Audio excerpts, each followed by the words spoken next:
Assalamualaikum guys. Hai semua, jumpa lagi dalam Gombak Jam. Tapi kali ni lain sikit guys. Bukan nak review tempat makan, tapi nak ajak korang terokai festival Taman Kuala Lumpur yang tengah berlangsung di Taman Tasik Titiwangsa. Festival ni berlangsung daripada 17 hingga 26 Oktober. Lama tu, jadi sempatlah nak ajak kawan-kawan, keluarga ataupun mak ayah jalan-jalan santai hujung minggu ni. Festival di Titiwangsa ni dia buka daripada pukul 9 pagi sampai 11 malam. Memang sesuai nak healing sambil nikmati suasana taman bandar yang meriah. Okeylah, tak nak sembang panjang, jom kita layan video ni sampai habis. Macam-macam aktiviti menarik menanti korang dekat sini. Let's go!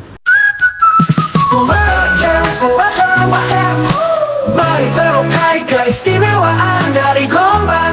Untuk Gombak kita bawakan kisah tersimpan, mencari lokasi penuh magis, kedai tersembunyi penuh manis.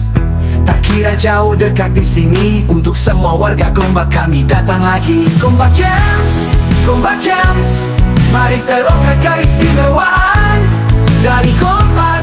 Untuk Gombak kita bawakan kisah tersimpan, mencari lokasi penuh magis, kedai tersembunyi penuh manis.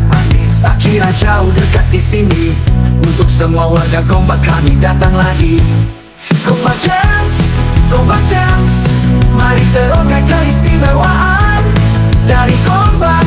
Untuk Gombak kita bawakan kisah tersimpan. Ada tempat yang ingin dikongsi, kedai menarik rahsia di sini.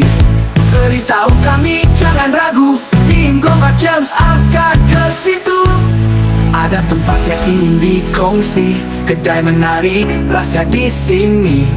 Beritahu kami, jangan ragu, tim Gombak Jams akan ke situ. Meriahkan suasana bersama kita, tempat makan unik bersama kita. Rasa Gombak Jams tersedia, menjelajah Gombak penuh cerita.